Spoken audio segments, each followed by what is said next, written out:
नमो अरिहंताणं नमो सिद्धाणं नमो आयरीयाणं नमो वज्रायाणं नमो लोय सव्यसाहूनम् एष सुरासुरमनुषन् वन्दितं धोतघायिकं ममलं प्रणमामि वर्धमानं तित्थं धम्मस्य कर्तारम्। तो यहाँ गाथा नंबर 103 अपनी प्रारंभ हुई थी। अब पेज नंबर 198। अब द्रव्य के उत्पाद व द्रव्य को अनेक द्रव्य पर्याय द्वारा विचारते हैं। अब ये अनेक द्रव्य पर्याय क्या है? एक तो होती है एक द्रव्य पर्याय, एक होती है अनेक द्रव्य पर्याय। जैसे अनेक द्रव्यों के मिलने से जो एक अवस्था उत्पन्न हुई, जैसे मनुष्य पर्याय, ये होती है अनेक द्रव्य पर्याय, जिसको हमने द्रव्य पर्याय नाम दिया था। द्रव्य पर्याय कहा था ना, दो प्रकार की, एक गुण पर्याय, एक द्रव्य पर्याय। तो द्रव्य पर्याय क्या थी? समान जाति और असमान जाति, और गुण पर्याय स्वभाव और विभाव।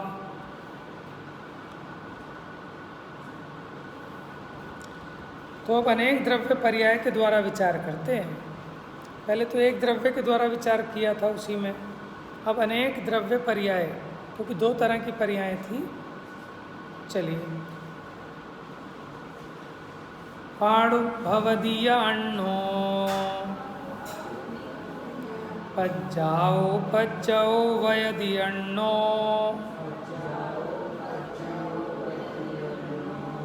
दव्वस्य तम्पि दव्वम् नेव पण्णट्ठं न उपपन्नम्।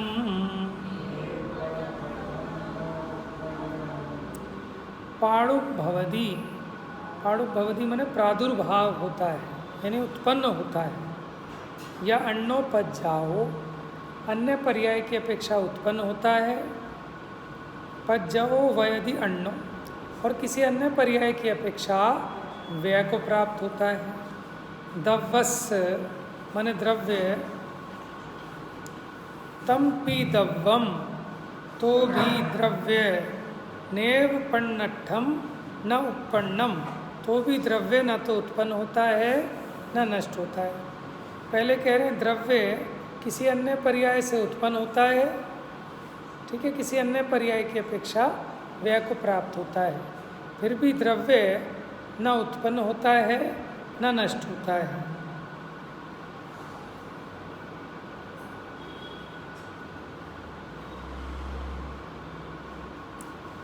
तो क्या कहते हैं? द्रव्य की अन्य पर्याय उत्पन्न होती है और कोई अन्य पर्याय नष्ट होती है, फिर भी द्रव्य ना तो नष्ट है ना उत्पन्न है। टीका देखिए, यहाँ विश्व में जैसे एक त्रिअणुक समान जाति है, अनेक द्रव्य पर्याय विनष्ट होती है। पहले समान जाति द्रव्य पर्याय पे घटित करके बता रहे हैं। समान जाति द्रव्य पर्याय क्या होती है कि पुद्गल पुद्गल मिलकर जो एक पर्याय उत्पन्न हुई वो समान जाति द्रव्य पर्याय है। अब वो 2 अणु वाला स्कंद हो, 3 अणु वाला हो, 10 अणु वाला हो, वो समान जाति द्रव्य पर्याय है। जैसे 3 अणुओं वाला जो स्कंद था, त्रिअणुक समान जातीय अनेक द्रव्य पर्याय विनष्ट होती है, और दूसरी चतुरणुक उत्पन्न होती है।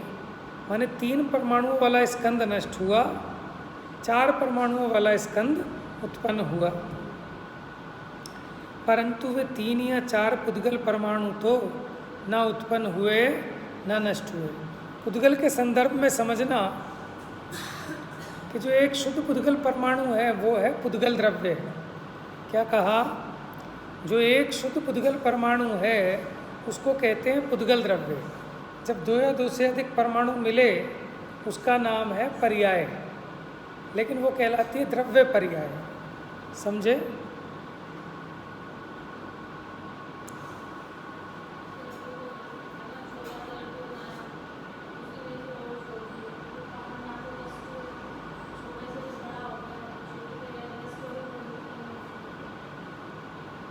नहीं, उस अपेक्षा नहीं।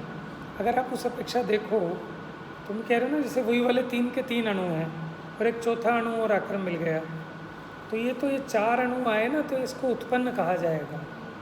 लेकिन वो यहाँ कह रहे हैं कि अगर वो 3 या 4 अणु हैं तो वो 3 अणु कहीं कोई नष्ट नहीं होंगे, परमाणु तो सदाकाल वैसा का वैसा रहेगा। ठीक है, और ये जो 4 अणुओं वाला स्कंद बना, इनके जो भी परमाणु हैं वो भी कोई नवीन उत्पन्न नहीं हुए और उसके कहीं नष्ट नहीं होंगे। तो मूल परमाणु वो द्रव्य है, इसलिए उन्होंने कहा कि द्रव्य ना तो उत्पन्न हुआ ना नष्ट हुआ, लेकिन स्कंद उत्पन्न हुआ और स्कंद नष्ट भी हुआ।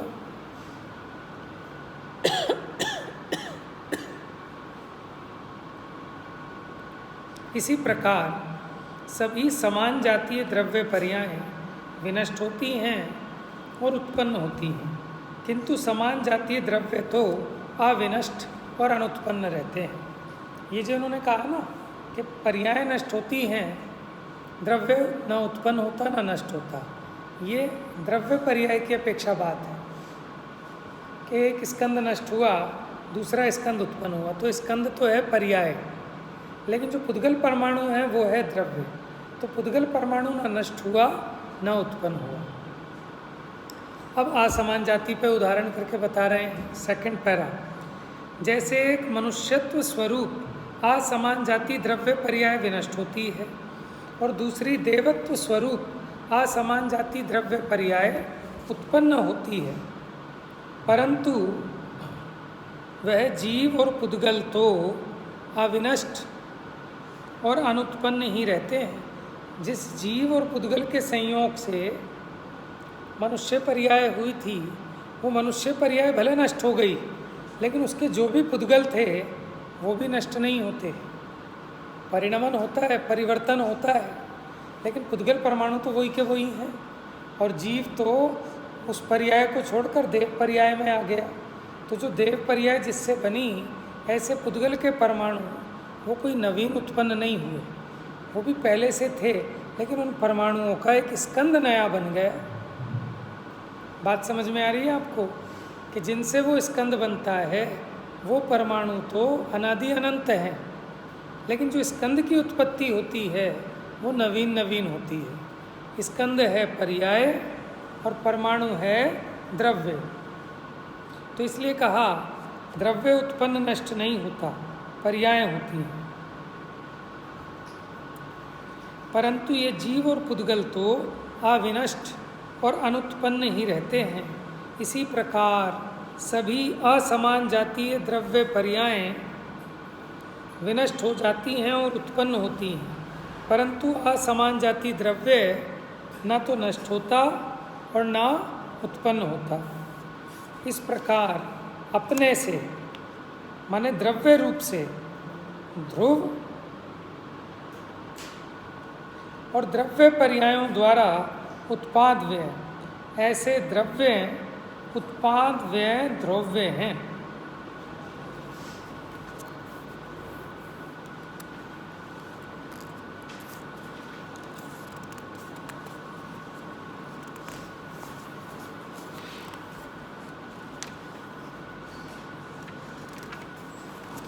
देखिए 103 नंबर की गाथा में ये कहा कि द्रव्य उत्पन्न नहीं होता, नष्ट नहीं होता, लेकिन पर्याय उत्पन्न नष्ट होती है। लेकिन यहाँ जो चर्चा थी वो अनेक द्रव्यों के मिलने पर जो एक पर्याय उत्पन्न होती है उसकी अपेक्षा बात थी। तो वो 2 प्रकार की होती है, एक असमान जाति और एक समान जाति। समान जाति माने पुद्गल पुद्गल मिले, जैसे हमारा शरीर है ना, ये स्कंद पर्याय है, इसमें बहुत सारे पुद्गल परमाणुओं के मेल से ये स्कंद पर्याय उत्पन्न हुई। ये जो आपको माइक दिख रहा है ये पुद्गल का स्कंद है, क्योंकि बहुत सारे पुद्गल परमाणुओं के मिलने से ये दशा उत्पन्न हुई, तो इसको भी पर्याय कहेंगे। ये जो आपको ग्रंथ बांधने का कपड़ा दिख रहा है ये भी स्कंद है।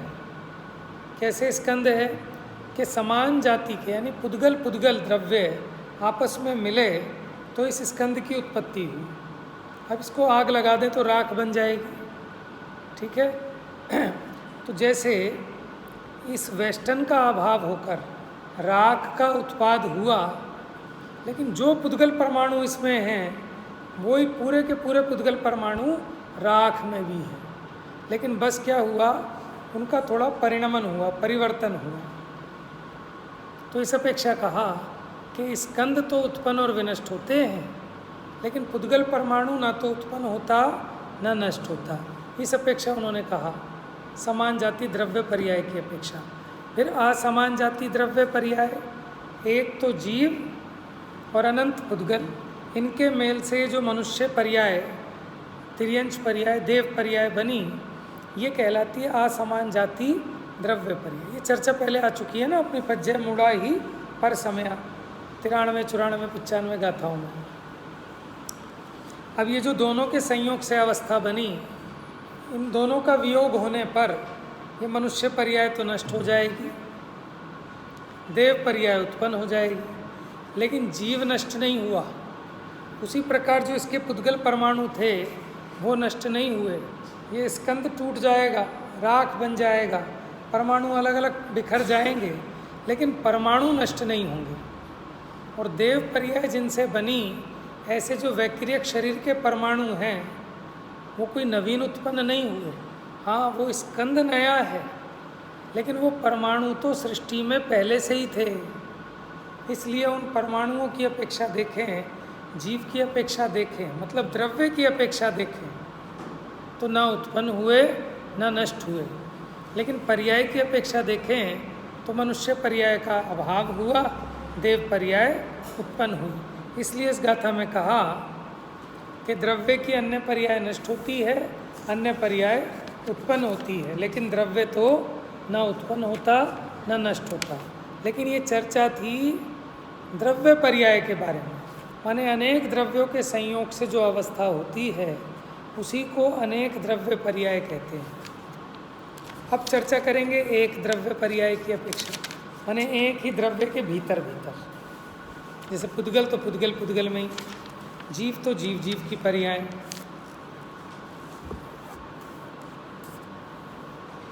पेज नंबर 200, गाथा नंबर 104।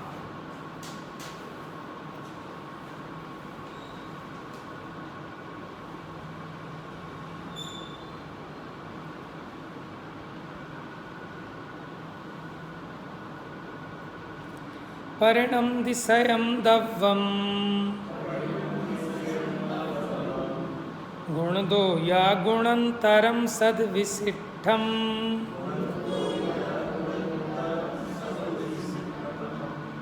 सद वी सी आधा ट पूरा ठ फिर अंक की बिंदी।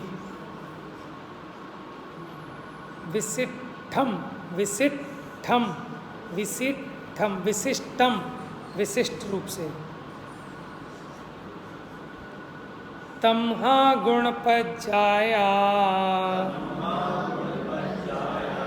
भणिया पुण दव्व में वत्ती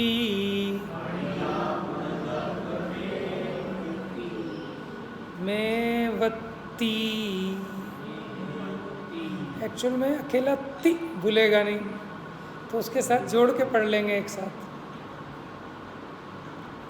देखिए, देखो कितना अंतर है 103 और 104 नंबर की गाथा में।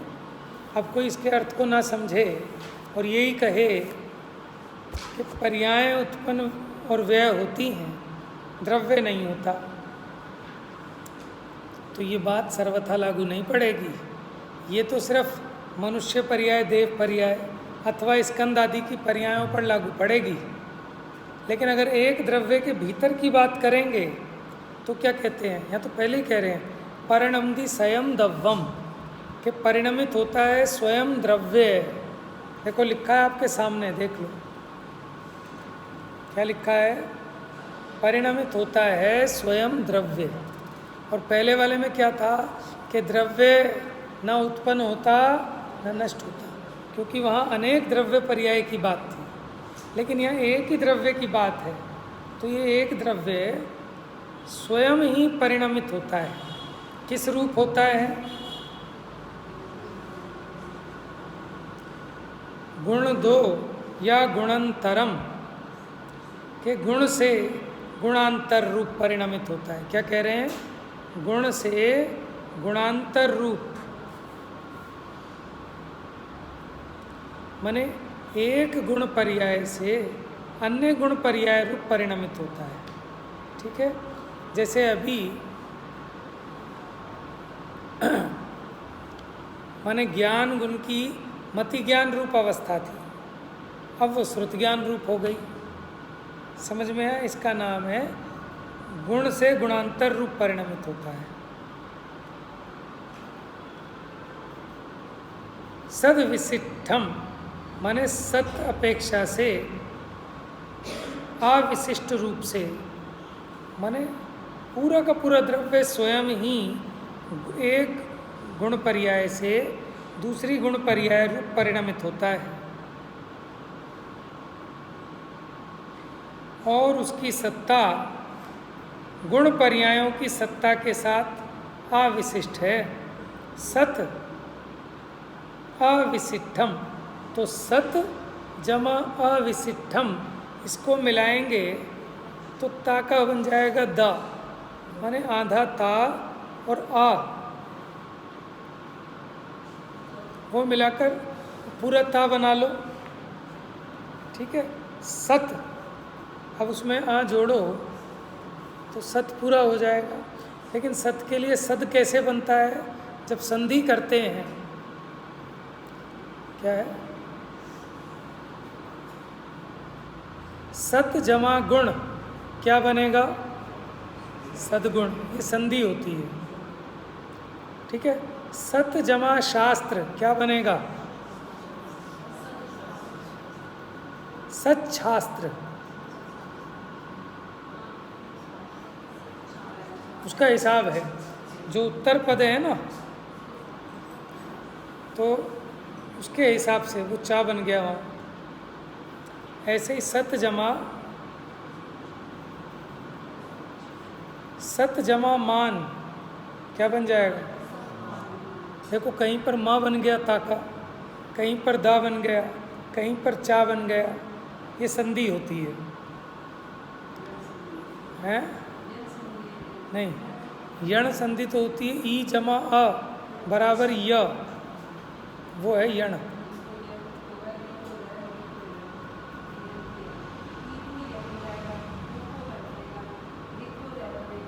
रिको, अच्छा, ले बनेगा उसका। हमने नहीं पढ़ा इतना, हमें तो खाली या पता है। लेकिन वो सही कह रहे हो, ऊ का वा बन जाता है। सु जमा आगत, स्वागत। हाँ,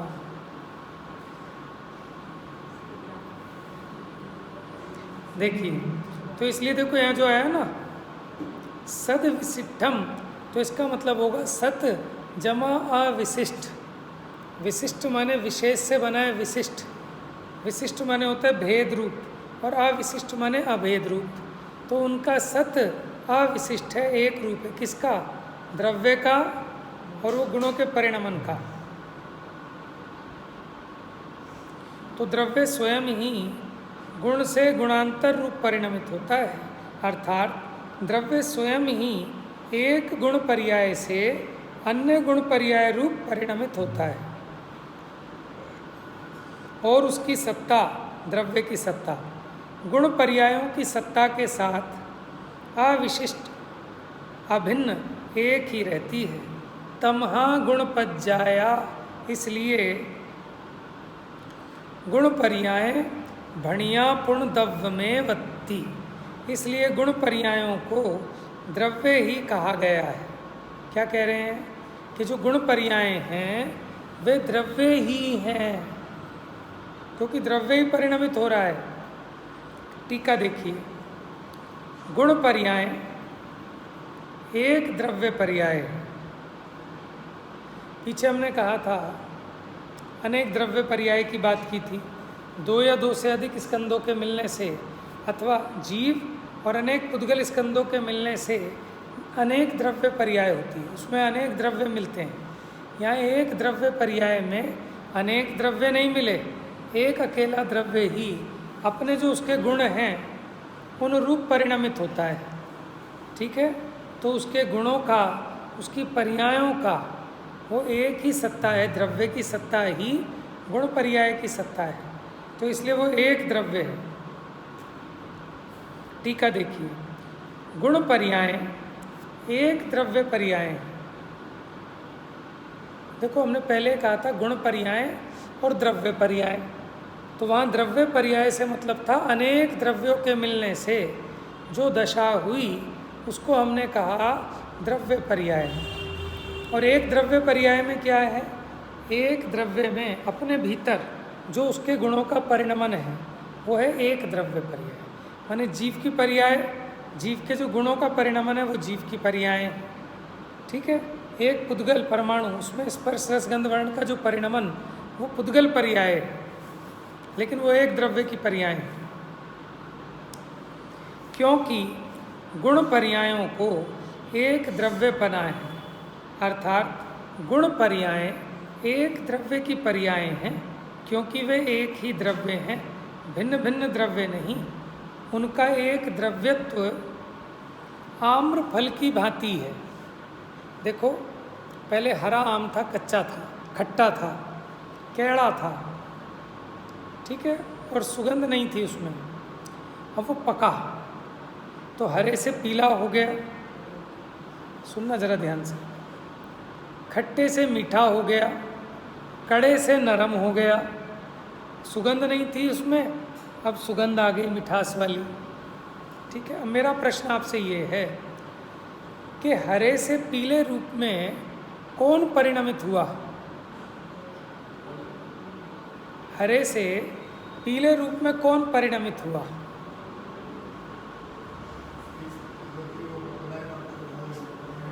चलो मैं ऑप्शन देता हूँ, ऑप्शन में देता हूँ, चलो आप इधर उधर ना सोचें।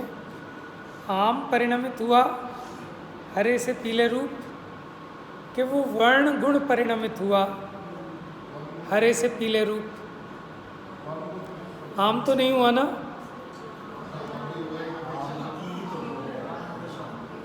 आम और है क्या? इन गुणों का समुदाय ही तो आम है। बात समझ, ऐसे ही जीव ध्रुव और पर्याय में उलझ रहा है, जो परसों बात की थी। जैसे कहता है आदमी नहीं चलता, पैर चलते हैं, हम नहीं देखते, आंखें देखती हैं। तो भैया आंखें किसकी हैं? आंखों के माध्यम से कौन देख रहा है?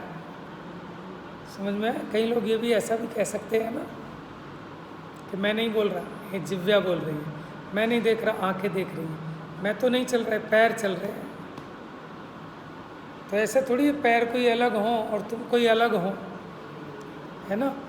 तो ऐसे ही कई लोग कहते हैं कि पर्याय पलटती हैं, द्रव्य थोड़ी ना पलटता है। तो कहने को आप कुछ भी कहो, लेकिन अपेक्षा आप सही नहीं समझेंगे, तो आप सही बात भी कहें लेकिन अपेक्षा नहीं समझें तो भी गलत है।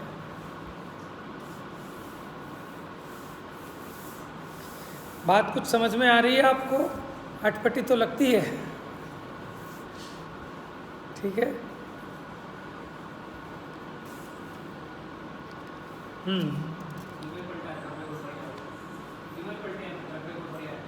अरे वस्तु अभेद अखंड है, वो वस्तु इस रूप से उस रूप हुई, ठीक है, उसी का नाम तो पर्याय है, उसी का नाम गुण का गुणांतर रूप परिणमन कहते हैं। उसी वो ऐसा, आप ऐसा कह लो कि आम हरे से पीला हुआ। आम में अनंत गुण है, लेकिन अनंत गुणों के समुदाय का नाम आम है। बिल्कुल है, वो भी प्रतिशत। देखो ये तो उदाहरण है आम का, क्योंकि आम में तो अनंत पुद्गल स्कंद हैं, सही है, अलग अलग परिणमन है एक एक परमाणु का।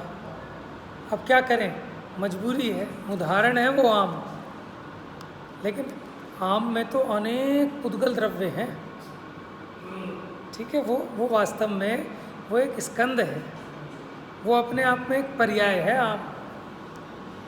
लेकिन अब हमें एक द्रव्य समझाना है, तो हमने आम को मान लिया एक द्रव्य। अब उसमें जो स्पर्श रस गंध वर्ण हैं, वास्तव में आप सही कह रहे हो, एक एक परमाणु के स्पर्श रस गंध वर्ण न्यारे न्यारे हैं, इसलिए कहीं से हरा दिखता है, कहीं से पीला।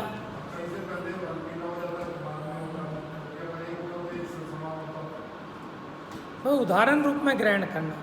उदाहरण एक क्षेत्रावगाही ग्रहण होता है। तो मेरे को उदाहरण से सिर्फ ये समझाना था कि भाई साहब आम हरे से पीला हो गया, इसमें कोई आपत्ति है क्या? अब हम उसमें 1.5 अकल लगाए, नहीं, आम हरे से पीला नहीं हुआ, वो तो आम का वर्ण गुण हरे से पीला हो गया। तो वर्ण गुण कहाँ रहता है कि जो हरे से पीला हो गया? भेद कथन और अभेद कथन की विवक्षा है बस। ऐसा थोड़ी है कि आम तो पलट गया, वर्ण गुण नहीं पलटा। अरे वो वर्ण गुण रूप से आम ही पलटा है। आम वर्ण गुण की हरित परिणमन से, ठीक है, पीत वर्ण रूप परिणमित हुआ है।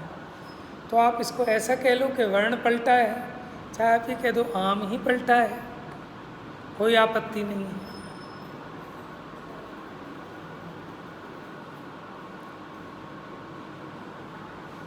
समझ में आ रहा है आप लोगों को? कुछ आएगा, क्यों नहीं आएगा? ठीक है, एक बार में नहीं आएगा, 2 बार में आएगा। एक बार 10% आएगा, अगले दिन और 10% आ जाएगा, है ना। पहले पहले का जो ज्ञान है वो आगे आगे को सीखने में आपकी गति बढ़ाता है। मैंने उस विषय को आप पहले दिन थोड़ा कम समझेंगे और देर से समझेंगे, दूसरे दिन जल्दी समझेंगे और उस प्रपोर्शन में बहुत अधिक समझेंगे, तीसरे दिन वो आपका प्रपोर्शन और गति बढ़ती चली जाएगी। तो माने जो डे बाय डे का ज्ञान है वो हमारी नींव को भर रहा है, मजबूत कर रहा है।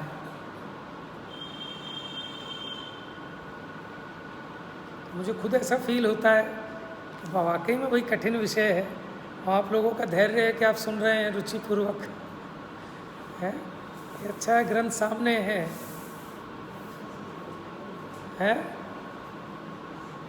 क्या? ना ऐसे नहीं चलेगा, बस अब तो सरल होने वाला है। वो जो पीक था ना वो तो आ चुका है, अब तो हम चोटी से नीचे उतर रहे हैं। ना नहीं, शुरू का तो बहुत आसान था। अतीन्द्रिय ज्ञान, अतीन्द्रिय सुख, विषयों में सुख नहीं है, 5 इंद्रियों में सुख नहीं हो, तो सरल विषय था। ये तो अभी 99, 100, 101 नंबर की गाथा से थोड़ा सा कठिन हुआ है। हाँ,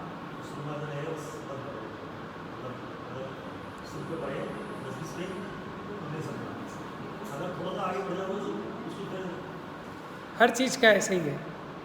पहले दिन बच्चा स्कूल में जाता हुआ बहुत रोता है, फिर एक दिन ऐसा होता है उसकी छुट्टी कराओ कि नहीं मैं तो ज़रूर जाऊँगा। अच्छा, नहीं ऐसा नहीं है, ऐसा है। देखो, पहले तो आप तत्वार सूत्र को पढ़ो क्लास की तरह, माने शॉर्ट में, बहुत लंबा नहीं। शॉर्ट में माने एक कैप्सूल कोर्स, एक टाइम बाउंड, कि जैसे पूरा तत्वार सूत्र है, 1 महीने में पूरा तत्वार सूत्र पढ़ना है, ठीक है ना। माने या फिर ऐसा कि 357 सूत्र हैं कि हर रोज़ 5 सूत्र का एवरेज लेके पढ़ें, तो भी कितने हो जाएंगे आपके? 70 दिन चाहिए, 2 महीने, है ना। तो ऐसे टारगेट से पढ़ो। क्या होगा कि उसमें ज़्यादा कठिनता में नहीं जाएंगे, सामान्य उसका अर्थ आपको एक भाव वासना हो जाएगी। फिर अब उसकी टीका पढ़ेंगे तो फिर विशेष रहस्य आएगा, ठीक है ना। उसका अपना अलग मज़ा है। टीका थोड़ी क्लिष्ट होती है क्योंकि इसमें आप बहुत गहराई में जाते हैं। मैं इसकी गाथाएँ पढ़ाऊँगा, आपको बड़ा आनंद आएगा और बड़ा सरल लगेगा, लेकिन टीकाओं में कुछ रहस्य खुलता है। मुझे तो बड़ा मज़ा आ रहा है कि देखो, एक द्रव्य पर्याय अनेक द्रव्य पर्याय। मैं 2-3 दिन से सोच रहा था कि आचार्य देव ने ऐसा क्यों लिख दिया इसमें, जो 103 नंबर की गाथा है, कि द्रव्य उत्पन्न नष्ट नहीं होता, एक पर्याय उत्पन्न होती है, कोई अन्य पर्याय नष्ट होती है। मेरे को बात जम नहीं रही थी। तो अब यहाँ जो पढ़ा, तो अब यहाँ है कि अनेक द्रव्य पर्याय की अपेक्षा बात है, वो एक द्रव्य में ऐसा नहीं लिखा। अब एक द्रव्य के लिए तो ये कह रहे हैं कि परिणमति स्वयं द्रव्यम, कि द्रव्य स्वयं परिणमित होता है। माने मैं एक आत्मा, मुझ में जो अनंत गुण हैं, उन अनंत गुणों का जो परिणमन है, उन रूप मैं ही परिणमित हो रहा हूँ। इसलिए कि जो गुण पर्याय हैं वे द्रव्य ही हैं। आम्र फल की भांति, जैसे आम्र फल स्वयं ही हरित भाव में से पीत भाव रूप परिणमित होता हुआ प्रथम और पश्चात प्रवर्तमान हरित भाव और पीत भाव के द्वारा अपनी सत्ता का अनुभव करता है। माने आम की सत्ता का अनुभव होता है, जब वो हरे रंग का हुआ तब भी और जब पीले रंग का हुआ तब भी। किसकी सत्ता है? वो आम की ही सत्ता है। इसलिए हरित भाव और पीत भाव के साथ अविशिष्ट सत्ता वाले होने से एक ही वस्तु है, अन्य वस्तु नहीं कि हरा आम अलग चीज़ हो, नष्ट हो गया, और ये पीला आम नया पैदा हुआ हो, ऐसा भी नहीं है कि वो सत्ता एक द्रव्य की है, द्रव्य का ही परिणमन है। इसी प्रकार द्रव्य स्वयं ही पूर्व अवस्था में अवस्थित गुण में से उत्तर अवस्था में अवस्थित गुण रूप परिणमित होता है। क्या कह रहे हैं? पूर्व अवस्था में अवस्थित गुण में से उत्तर अवस्था में अवस्थित गुण रूप परिणमित होता है। पूर्व और उत्तर अवस्था में अवस्थित उन गुणों के द्वारा अपनी सत्ता का अनुभव करता है। मैंने पहले समय में जो परिणमन था उसमें भी मेरे को मेरी सत्ता का भान था, अगले समय का जो परिणाम है उसमें भी वस्तु की सत्ता का ही अनुभव हो रहा है। इसलिए पूर्व और उत्तर अवस्था में अवस्थित गुणों के साथ अविशिष्ट सत्ता वाला होने से एक ही द्रव्य है, कोई अलग द्रव्य नहीं है कि पहले समय में कोई अलग द्रव्य होवे और दूसरे समय में कोई अलग, ऐसा नहीं है।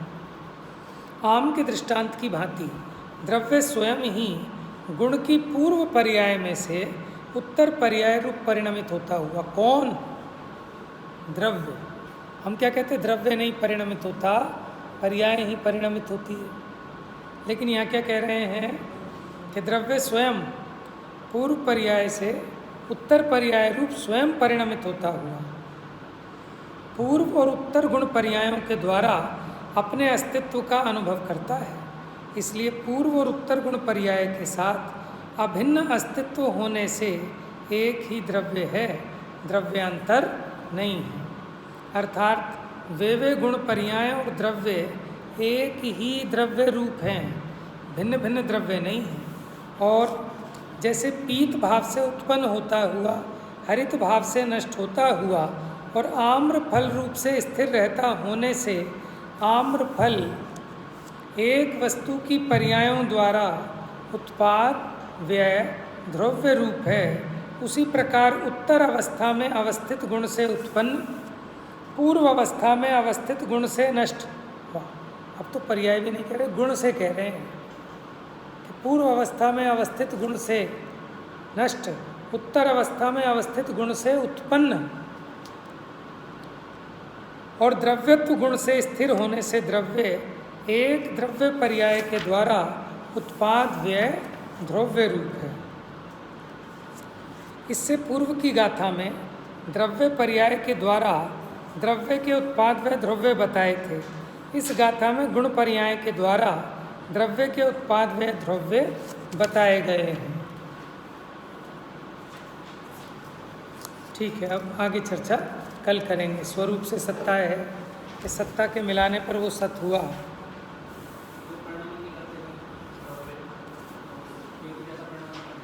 तो भी परिणमन तो है ही, भले वो भी सदृश रूप नहीं हो रहा, सदृश रूप ही हो रहा है, लेकिन परिणमन तो है। हाँ हाँ, सही है। जा वाणी के ज्ञान से सूझे लोकालो